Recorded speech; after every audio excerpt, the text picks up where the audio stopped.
UP के सीतापुर में झांसे में लेकर धर्म परिवर्तन कराने वाले आरोपी की पुलिस ने 1 करोड़ 4 लाख रुपए की संपत्ति जब्त कर ली।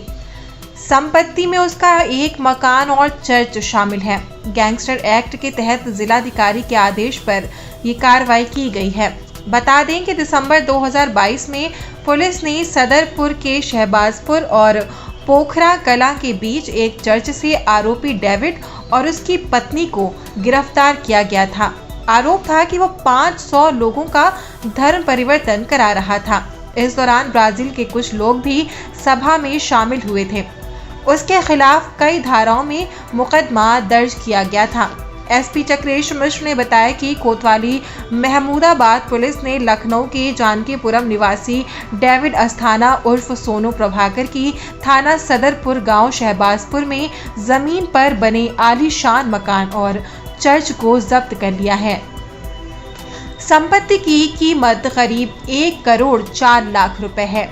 पुलिस के मुताबिक डेविड अस्थाना एक संगठित गिरोह बनाकर लोगों को भ्रमित कर धर्म परिवर्तन कराता है। उसकी आय का कोई अन्य स्रोत नहीं था, न ही इतनी पैतृक संपत्ति थी कि जिसके जरिए वो इतने कम समय में मूल्यवान जमीनें खरीद सके। एसपी चक्रेश मिश्र ने बताया कि अपराध से अर्जित संपत्ति का उपयोग आरोपी और उसके परिजन कर रहे थे। गैंगस्टर एक्ट के तहत विवेचक ने डीएम कार्यालय को साक्ष्य की रिपोर्ट भेजी थी। उनके आदेश पर कार्रवाई की गई है। 18 दिसंबर 2022 को सदरपुर के शहबाजपुर से मामला प्रकाश में आया था। जब्त की गई चर्च में डेविड अपनी पत्नी रोहिणी के साथ लोगों का धर्म परिवर्तन एक सभा के माध्यम से करा रहा था। वहां पर 4 लोग ब्राजील से भी आए हुए थे, जिसकी जानकारी किसी को भी नहीं थी। ये सभी टूरिस्ट वीजा पर आए थे।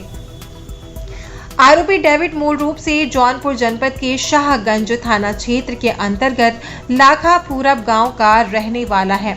वर्ष 2008 में डेविड ने एक एनजीओ में काम करने के दौरान ही धर्म परिवर्तन कर लिया था। एएसपी दक्षिणी एनपी सिंह ने बताया कि डेविड के सभी खातों को सीज कर दिया गया है। आरोपी के एक भाई ने भी बीते दिनों अपना धर्म बदला था। जानकारी की एक बहुत ऑर्गेनाइज गैंग है ये, जो कई ग्रुपों में बढ़ करके जो गरीब लोग हैं, जिनके पास कुछ खाने पीने की दिक्कतें हैं या जो ई-रिक्शा पुलर्स हैं, उनको लोग प्रलोभन में लेते हैं, हिंदू देवताओं की लोग बुराई करते हैं और क्रिश्चियनिटी का बखान करते रहते हैं। इन्हें झाड़ फूंक और इवन जो है ये पानी में दवा डाल के इनको पिलाते हैं और उसके माध्यम से प्रयास करते हैं कि धर्मांतरित हो जाएंगे। तो इस तरह से इनका एक बड़ा ऑर्गेनाइज गैंग था। इसको देखते हुए डिस्ट्रिक्ट में कार्रवाई की गई थी।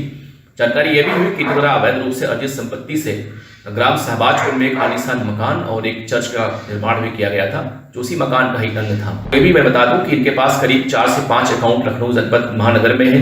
उनके पैसे को हम लोगों को फ्रीज करा रखा है। इसके पास पहले से भी जो अंतर्राष्ट्रीय पेमेंट इंटरफेस है पेपल, उसका भी एक खाता था और ये कोरिया और ब्राजील अर्जेंटीना की यात्रा भी कर चुका था। ये तो इसके एक अंतर्राष्ट्रीय इसका नेक्सस था, एक बड़ा गैंग था। वर्तमान में इसमें जेल में है। ये जो भी इसके पास और अवैध अर्जित संपत्तियां उसको हम लोग भगाल रहे हैं, चाहे महाराष्ट्र में, यूपी में हो या दिल्ली में हो, और बहुत जल्दी उसे हम लोग अटैच करने का प्रयास करेंगे।